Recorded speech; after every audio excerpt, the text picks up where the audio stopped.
Et je veux aussi être clair, je ne rendrai pas la vaccination obligatoire. Nous commencerons vraisemblablement dès fin décembre, début janvier, sous réserve des validations par les autorités sanitaires, par vacciner les personnes les plus fragiles et donc les plus âgées. Des étapes successives seront présentées afin progressivement de permettre la vaccination du plus grand nombre. Le ministre de la Santé contraint de déminer la situation après l'adoption d'un projet de loi en Conseil des ministres. Pour l'opposition, il s'agit d'une façon déguisée de rendre la vaccination obligatoire. Paul Barcelone. Face à ce qu'il appelle une mauvaise polémique, Olivier Véran recule. Le ministre de la Santé renonce à conditionner à ce stade certaines activités à la vaccination contre le Covid-19. Mais l'exécutif n'enterre pas non plus complètement ce projet de loi sur les urgences sanitaires. Alors qu'il avait d'abord défendu un texte destiné à mûrir et à faire son chemin, Olivier Véran a finalement reporté son examen à plus tard, après la crise. Rien à voir avec la crise du Covid. Le débat est clos, affirme son entourage, qui explique que la vaccination obligatoire pourrait quand même être utile à l'avenir en cas d'épidémie plus sérieuse encore. Olivier Véran repousse le texte pour mieux revenir dans quelques mois, peste sur Twitter Marion Maréchal, qui anticipe déjà un bras de fer autour de la possibilité pour l'exécutif de subordonner certaines libertés à la vaccination. Vaccination des soignants. Oui, je l'ai dit, parce que j'ai été interrogé sur cette question-là. Je considère qu'il n'est pas normal, et ce n'est pas un problème franco-français, l'Italie, l'Allemagne, l'Angleterre, tous les pays qui nous entourent rencontrent le même problème. On a un taux de couverture de vaccination chez les soignants qui est parfois plus faible que dans la population générale. C'est notamment le cas en EHPAD. Les soignants en EHPAD peuvent se vacciner depuis le mois de janvier. Nous mettons en œuvre toutes les campagnes de communication, de mobilisation. Je constate qu'il y a des EHPAD dans lesquels 10% du personnel est vacciné et d'autres dans lesquels 90% du personnel est vacciné. Donc il n'y a pas un problème national, mais peut-être un problème établissement par établissement. Je souhaite donc qu'au cours de l'été, nous fassions fortement grandir la couverture vaccinale de nos soignants, sans quoi, je le redis, vraisemblablement en septembre, je pourrais être amené à proposer une vaccination obligatoire pour des soignants qui ne le seraient pas. Je ne peux pas être un ministre de la Santé qui pourrait regarder, dans l'hypothèse d'une vague, j'espère qu'il n'y en aura pas, mais s'il devait y en avoir une en octobre ou en novembre, les EHPAD se refermer parce que le virus y rentrerait, parce que les soignants n'auraient pas fait ce geste éthique qui consiste à se vacciner. Je suis médecin. Quand je suis arrivé à l'hôpital public pour mettre la blouse, j'ai dû attester du fait que j'étais vacciné contre l'hépatite B, entre autres maladies. Donc ce n'est pas une nouveauté. Et je le dis, on va travailler sur la confiance, sur l'accompagnement des soignants qui doutent, mais je ne laisserai pas les EHPAD à nouveau infectés par le virus. C'est encore moins acceptable lorsque c'est, bien involontairement bien sûr, mais de fait, par les soignants. Il y a un EHPAD dans les Landes, je crois, où 6 soignants sont infectés au variant Delta, dont 5 non vaccinés. Et alors que la plupart des résidents de l'EHPAD sont vaccinés, 23 ont attrapé le virus. 23. Ils étaient vaccinés, mais comme ils sont très fragiles, 95 ans, vous avez beau être vacciné, vous avez un risque plus important de tomber malade. Et il y a 3 hospitalisations. C'est pas possible. Est-ce qu'elle doit rendre obligatoire ce vaccin pour vous ? S'il arrive. S'il arrive, et si nous avons une sécurité totale, puisque 90%, ça laisse 10% de marge qui ne sont pas acceptables en l'espèce, quand on aura un traitement général, je le pense, je le crois. En tous les cas, ça pose des questions éthiques assez fondamentales. Vous savez, aujourd'hui, nous sommes dans une période où on ne peut pas ne pas voir les privations de liberté considérables. Je veux bien qu'on n'ait pas ce débat, mais enfin tout de même, nous sommes dans une période où il y a un rouleau compresseur contre les libertés. Et donc, le vaccin sera la clé de sortie. Et dès lors, je pense que la vaccination obligatoire est évidemment une piste à envisager. Obligatoire et gratuit aussi pour vous ? Je le crois profondément. Le nombre de primo-vaccinés chute de façon absolument préoccupante. Donc, moi, c'est simple. Les non-vaccinés, ce sont des dangers publics pour les autres. Donc moi, j'ai une démarche qui est très claire, c'est je fais tout pour en faire des parias de la société. C'est-à-dire que vous ne voulez pas vous faire vacciner, vous mettez la vie des autres en danger. Et vous mettez la vôtre aussi, mais ça on peut pas vous le reprocher. Eh ben, vous ne bénéficiez pas des mêmes droits que les autres citoyens. Le variant pousse les autorités à maintenir la cadence de la vaccination.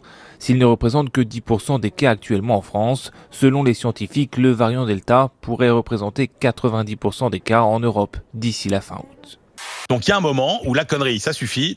L'obligation, convaincre, on voit bien que ça sert à rien. Tous les gens qui défilent sur notre antenne, qui ne veulent pas se faire vacciner, ils sont de plus en plus irréductibles au fil des jours, avec des arguments de plus en plus nuls. Et j'espère que ceux qu'on aura aujourd'hui, ils auront un peu plus de biscuits que on sait pas dans 15 ans ce que ça va donner, etc. Moi je les attends là. Appelez, téléphonez, et on vous vaccinera de force. Moi je vous ferai emmener par 2 policiers au centre de vaccination. Parfaitement. J'espère que t'es pas sérieux. Si, je suis très sérieux. Il faut aller les chercher avec les dents. Et avec les menottes s'il faut. Que si toute la presse parle d'un dérapage, ils sont nombreux dans ce style ces derniers jours. En effet, de plus en plus de voix s'élèvent pour culpabiliser les personnes non vaccinées en suggérant des méthodes de plus en plus coercitives. Dans ce cadre, l'économiste Thomas Porcher exultait hier dans les grandes gueules de RMC, également propriété de Patrick Drahi. Enfin, à terme, je suis d'accord avec le fait qu'il faille rendre la vie des non-vaccinés beaucoup plus difficile pour les inciter à se faire vacciner. Donc les mecs, il faut qu'ils se fassent vacciner là. Donc il faut rendre leur vie difficile. Notez que personne ne l'interrompt sur le plateau. Autre exemple féminin cette fois, Emmanuel Ducrot, journaliste à l'Opinion, donne une belle leçon sur LCI. Le vaccin, et je vais le dire une 3e fois, le vaccin. Je pense qu'il faut que les autorités tapent du poing sur la table. Les soignants, ça suffit. Il faut maintenant vacciner les soignants.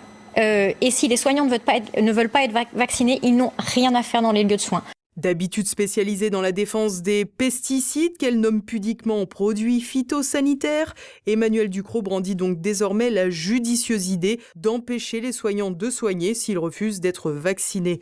Une suggestion intelligente qui plaira sans doute au gouvernement qui continue pour sa part de fermer des lits dès qu'il en a l'occasion. Sans surprise, ces gendarmes du système font allègrement l'impasse sur les données qui pourraient donner des sueurs froides à leur raisonnement. En témoigne la réaction d'Emmanuel Ducrot quand David Pujadas l'interroge sur la recrudescence de contamination de Covid-19 en Grande-Bretagne, un pays beaucoup plus vacciné que la France. Oui, mais on voit que ça redécolle dans les communautés qui ne sont pas vaccinées. Une affirmation qui reste encore à démontrer. En France, les autorités auront sans doute à cœur de ne pas distinguer les malades vaccinés des non-vaccinés pour faire porter le poids épidémique sur ces derniers. Ce mercredi matin, c'était aussi au tour d'Elisabeth Lévy de consacrer son éditorial à une question surprenante. Pourquoi tant d'indulgence avec les non-vaccinés ? Ce qui est étrange, dans le fond, c'est le refus de l'obligation vaccinale des adultes. Pourtant, ces injonctions à la discrimination semblent bien infondées dès lors que l'on constate que des vaccinés peuvent tomber malades du Covid. Pourtant, le professeur Didier Raoult, qui lui comptabilise les 2 catégories distinctement, a une vision bien plus nuancée. On a eu 572 patients vaccinés qu'on a analysés. Parmi ceux-là, il y a eu 10% d'hospitalisés, ce qui correspond globalement à ce que nous avons eu pendant tous ces épisodes épidémiques. Il y en a eu 7 qui sont passés en réanimation et 8 qui sont morts. Donc on a une mortalité qui est comparable à ce que nous avions chez les gens non vaccinés. Vous l'aurez compris, l'été sera peut-être sans masque, mais pas sans matraquage. La petite musique de l'obligation vaccinale va bruisser dans vos oreilles. Le gouvernement vient de déposer à l'Assemblée nationale un projet de loi intitulé « Projet de loi instituant un régime pérenne de gestion des urgences sanitaires ». Dans un alinéa 6 d'un article, il est écrit: le Premier ministre peut, le cas échéant, dans le cadre des mesures, subordonner les déplacements des personnes, les accès aux moyens de transport ou à certains lieux, ainsi que l'exercice de certaines activités, à la présentation de résultats d'un test de dépistage, au suivi d'un traitement préventif, y compris, entendez bien, y compris à l'administration d'un vaccin ou d'un traitement curatif. Un décret précise l'étendue de l'obligation. Cela veut dire quoi? Cela veut dire qu'au mois de janvier, et il nous reste quelques semaines pour une immense mobilisation nationale contre cette loi, en janvier, le gouvernement va demander à sa majorité de voter à l'Assemblée nationale un texte qui remettra en cause la liberté vaccinale. Le président de la République s'est engagé à ne pas obliger les Français à se faire vacciner par un vaccin dont on ne connaît ni la composition, ni le procédé, qui a été réalisé dans la précipitation, qui n'est pas un vaccin, mais une thérapie génique, c'est-à-dire une utilisation de l'ARN pour aller dans les cellules. C'est sans précédent. Alors oui, je vous le dis, il y a la tentation, par ce gouvernement comme par beaucoup d'autres, de vous imposer un vaccin dont on ne connaît rien. Monsieur Vaccin, monsieur Fischer, professeur Fischer, du gouvernement, le monsieur Vaccin du gouvernement a dit clairement, qu'on ne savait pas si ce vaccin empêchait d'être porteur du virus, et qu'on ne savait pas si ce vaccin empêchait de le transmettre, et qu'on ne connaissait pas les effets secondaires. Alors je ne suis pas anti-vaccin, je suis simplement pour une étude approfondie avant de généraliser un vaccin d'une nouvelle méthode. Je souhaite de tout mon cœur que l'on trouve des solutions, notamment vaccinales si cela est possible. Mais je n'accepte pas la précipitation, sans études complémentaires. Je demande tout simplement un peu de recul. Et je combattrai de toutes mes forces la tentation du gouvernement de vouloir imposer un vaccin pour, par exemple, prendre un transport, rentrer dans un musée, aller au cinéma, aller travailler, prendre l'avion.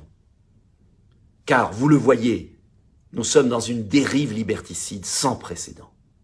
Oui, on doit combattre le virus. Non, on ne peut pas interdire aux Français de sortir, on ne peut pas obliger à se faire vacciner par une thérapie génique qui n'a rien à voir avec un vaccin traditionnel. Je pèse mes mots. Je sais que mes mots sont graves.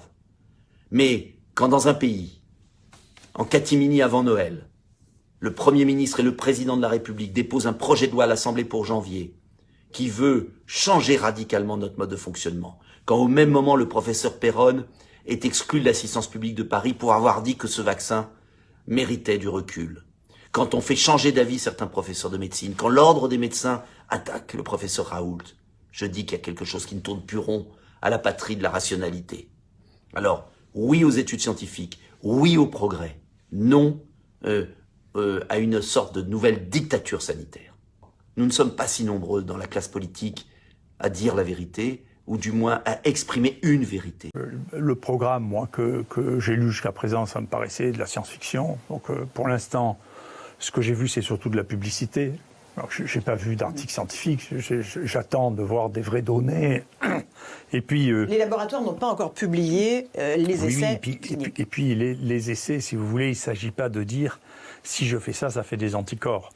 Il s'agit de dire, écoutez, voilà, on a une population exposée, dans cette population exposée, dans des conditions naturelles, chez des gens qui représentent la cible, ça marche.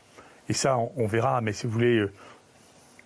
les vaccins, y compris extrêmement utilisés, comme celui de la grippe, si vous voulez, on sait qu'en réalité, la cible réagit assez mal au vaccin parce que l'immunité va en se dégradant. C'est ce que avec l'âge. Avec l'âge. D'accord. Ouais. Et donc, toutes les décennies sont associées à une baisse de 10% de la réaction au vaccin contre la grippe. Hein.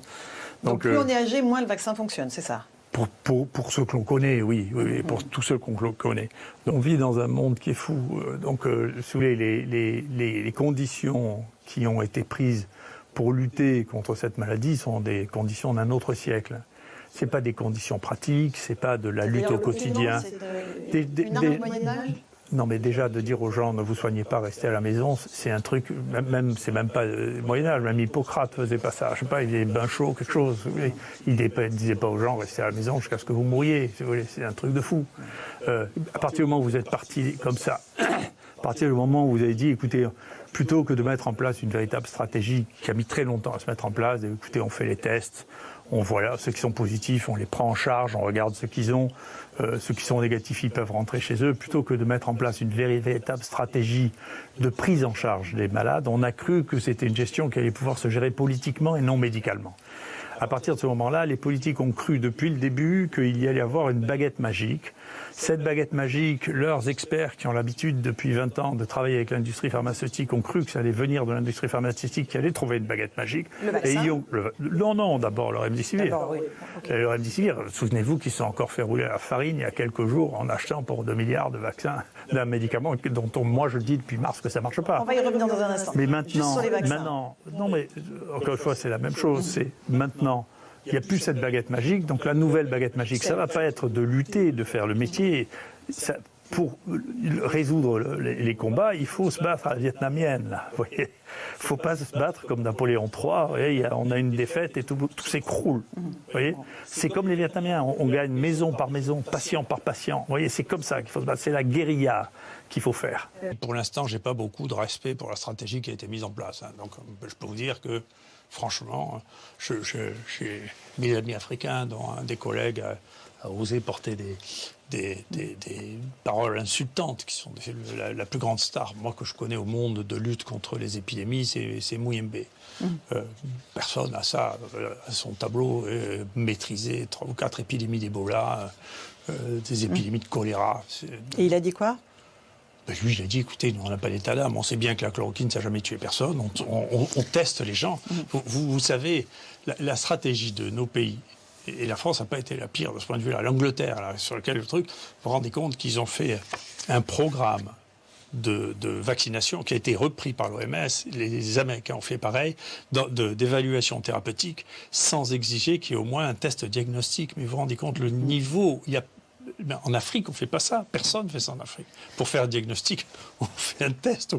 On n'inclut pas dans des essais thérapeutiques, pour la folie de faire des essais thérapeutiques, des gens dont on ne connaît pas le diagnostic, quand même. Je pense que si on s'amusait à faire ce vaccin obligatoire, vous auriez une révolution. C'est pas le cas. Pas le faire. C'est pas le cas. Voilà. Heureusement, je pense que c'est le président Macron qui a arrêté ça. Donc il ne faut pas le faire. Il ne faut pas le faire parce que là, on aurait une révolution. C'est quelque chose dont on ne sait pas si c'est dangereux, on ne sait pas si ça marche, et on rend ça obligatoire. Alors ça, c'est vraiment de la folie.